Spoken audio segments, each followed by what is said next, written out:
Allo Stadio Zoboli per l'allenamento del Carbonia troviamo con grande piacere il vicepresidente della società mineraria Checco Fele, che è stato tra l'altro giocatore e allenatore negli anni della Serie C2 per ben 5 stagioni. Buon pomeriggio Checco. Buon pomeriggio a tutti. Allora, è iniziata la stagione targata 2018-2019, il Carbonia è partito col piede giusto, 1-0 sul Selargius, gol di Cacciuto. Come vedi questa stagione Checco? Sicuramente la squadra è attrezzata per potersi giocare le prime posizioni con le altre squadre che vanno per la maggiore, immagino Arborea, La Palma, San Marco, Orrolese e poi come sempre qualche sorpresa. Noi siamo fiduciosi che la squadra possa fare ciò per cui è stata allestita e di conseguenza aspettiamo oltre che il gioco anche il risultato. Tra l'altro quest'anno ricorre l'80° anniversario della nascita della città di Carbonia e volete cercare assolutamente di riportare il sodalizio minerario perlomeno nel campionato regionale d'eccellenza. L'idea della società è principalmente del presidente Foti e del vicepresidente De Sogus è quella di cercare di dare al Carbonia più dignità da un punto di vista sportivo, cercando di salire di qualche categoria nel tempo, ci siamo dati come tempo per poter salire in eccellenza un paio d'anni, speriamo di poterci riuscire e questo è l'obiettivo della società. Ecco, per quanto concerne invece il discorso stadio, abbiamo letto in questi giorni ci sono un po' di polemiche, com'è la situazione?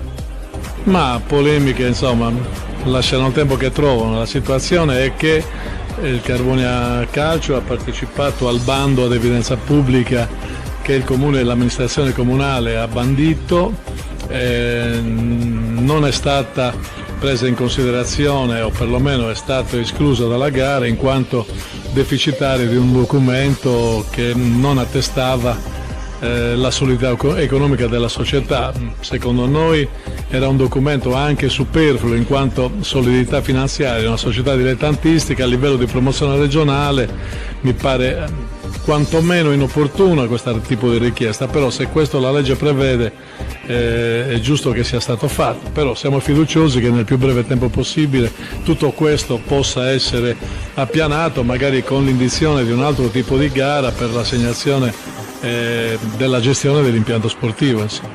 Ecco, come ho detto prima all'inizio di questa intervista, hai allenato il Carbonia su 8 anni della Serie C2 per 5 stagioni. Che effetto ti fa essere ancora qui alla guida della società del sodalizio minerario?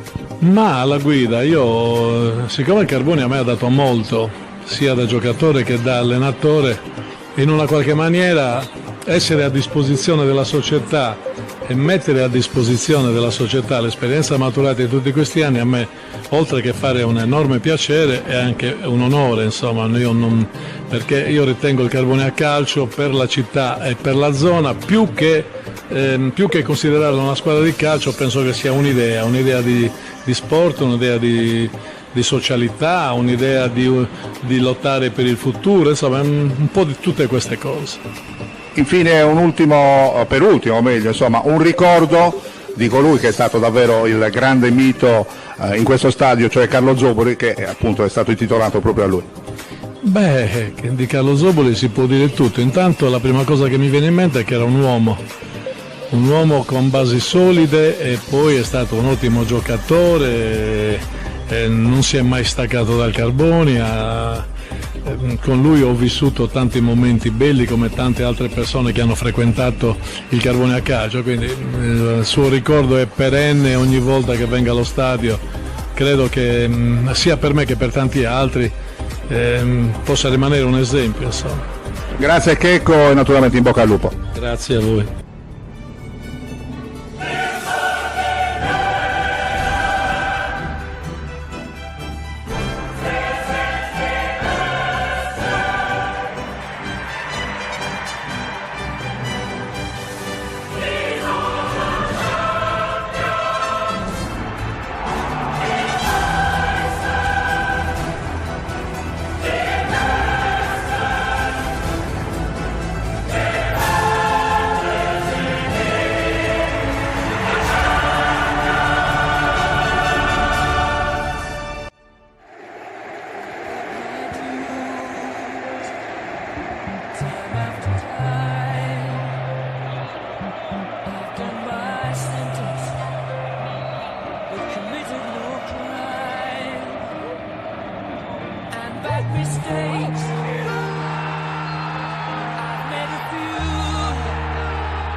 fortune and everything that goes with it.